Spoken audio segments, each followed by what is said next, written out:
Cartoon story. Radha को अपनी सास से बहुत प्यार था। मम्मी जी, आपकी साड़ी कितनी प्यारी लग रही है। काश मैं भी आपके जैसी साड़ी पहन पाती।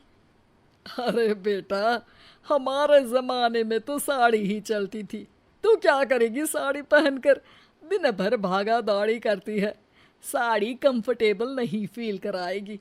तू तो ऐसे ही जचती है बेटा। राधा सास को लेकर घूमने जाती, सैर करती और उनसे खूब बातें किया करती थी।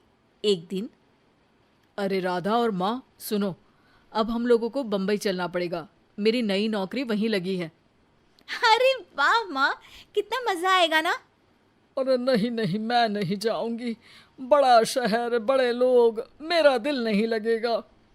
अरे माँ, मैं हूं ना आपके साथ। और सारा परिवार बड़े शहर में शिफ्ट हो जाता है।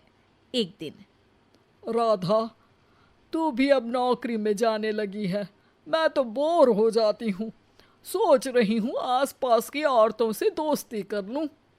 हाँ हाँ माँ, और क्या, यहाँ की औरतें तो किटी पार्टी और बहुत सी फन लविंग एक्टिविटी करती हैं। तो बेटा, दो चार फन लविंग से मुझे भी मिलवा देना। बहू सास के साथ बाहर निकलती है तो देखती है कि सास की उम्र की जो औरतें टहल रही हैं, उनका पहनावा ओढ़ावा सास से बिल्कुल अलग है। लेकिन फिर भी राधा एक औरत को रोकती है। Hello aunty, how are you? Oh great darling. Aunty, हम लोग यहाँ नए शिफ्ट हुए हैं। ये मेरी मम्मी है। क्या ये कल से आप लोगों को ज्वाइन कर सकती हैं? वो औरत सास की तरफ बड़ी ही अजीब नज़रों से देखती है, फिर कहती है, अब ठीक है, कल से भेज देना। सास समझ जाती है कि उस औरत को वो ठीक नहीं लगी, लेकिन फिर भी वो कुछ नहीं बोलती। अगले दिन, अरे माँ, अच्छी सी साड़ी पहनकर तैयार होकर जाइए। आपको आपकी दोस्तों के पास जाना है ना। और नहीं नहीं, मैं सोच रही हूँ घर पर बैठकर टीवी देखूं। वैसे भी रामायण का नया एपिसोड आएगा। नहीं माँ, आप जाओ ना, लोगों से मिलो, बात करो, अच्छा लगेगा। ना चाहते हुए भी सास उन लोगों के पास जाती है, लेकिन सभी सास से बुरा व्यवहार करते हैं। सास मुंह लटकाकर घर आ जाती है। बहू समझ जाती है कि सास को कुछ हुआ है। वो रोज सास को पार्क में भेजती, लेकिन सास रोज मुंह लटकाकर वापस आ जाती। क्या हुआ माँ, आप बाहर जाकर खुश नहीं होती हैं? अरे बेटा, खुश तो हूँ, लेकिन क्या माँ, आपको तो लोगों से मिलना, बातें करना अच्छा लगता था। मैं देख रही हूँ कि आजकल आप बाहर से आती हैं तो परेशान सी दिखती हैं। सास कुछ नहीं कहती, अपने कमरे में चली जाती है। अगले दिन राधा चुपके से सास के पीछे पार्क में जाती है। हेलो, कैसे हैं आप लोग? एक औरत मुंह बनाकर साइड हो जाती है। सभी एक दूसरे से बात करती हैं, लेकिन राधा की सास साइड में चुपचाप अकेली बैठी रहती हैं। राधा घर आती है और सास के वापस आने का इंतजार करती है। सास मुंह लटकाकर घर आती है। अरे मम्मी जी, तब से इंतजार कर रही हूँ, जल्दी तैयार हो जाइए, मार्केट जाना है। राधा सास को लेकर बाजार जाती है और उन्हें कुछ मॉडर्न कपड़े दिलाती है। अगले दिन सास उन कपड़ों को पहनकर पार्क में जाती है।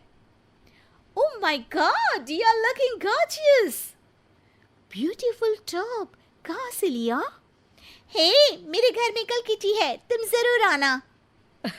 अजीब औरतें हो तुम लोग। मैं रोज आती थी, तब तो तुम लोग सीधे मुंह बात भी नहीं करती थी। आज इन कपड़ों को देखकर तुम मुझे घर बुला रही हो। लेकिन सुनो, अब मुझे तुम लोगों से कोई बात नहीं करनी और ना ही दोस्ती करनी है। अरे, तुम तो बुरा मान गई। वैसे दोस्ती नहीं करनी थी तो ये कायाकल्प क्यों किया? ये मेरी बहू ने किया है।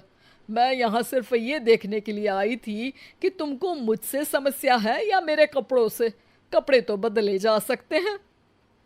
अच्छा चलो, जो भी हो, अब हम लोग तुम्हें अपने साथ रखने को तैयार हैं। लेकिन अब मुझे तुम लोग नहीं पसंद। ये बोलकर राधा की सास वहां से चली जाती है। वाह माँ जी, आज तो आपका चेहरा खिला खिला सा लग रहा है। लगता है आपकी सहेलियों ने आपको अपना लिया। हाँ, वो तो अपनाना ही था। दिखावे वाली जो है वो, मेरे कपड़े बदलते ही उनका दिल बदल गया, लेकिन आज मैं उन्हें मना कर आई। अरे क्यों माँ जी? क्योंकि उन लोगों को मुझसे नहीं मेरे कपड़ों से दोस्ती करनी थी। वैसे मेरे पास तो तू है ना, मेरी प्यारी बहू, मुझे किसी की जरूरत नहीं है। अरे नहीं नहीं माँ जी, आप ऐसा क्यों सोच रही हैं? बेटा ये गलत भी तो नहीं है, जैसा देश वैसा भेष। क्यों? ठीक है ना माँ, अब जब ये हम लोगों का देश है तो क्यों ना हम यहाँ का भेष अपना ले। हाँ हाँ जरूर, मैं तो तैयार हूँ। समय के साथ खुद को बदलने में कोई बुराई नहीं है, लेकिन कहीं नकल के चक्कर में बंदर ना दिखने लगूं। खैर, बहू लग जाती है सास की कायाकल्प। Yeah.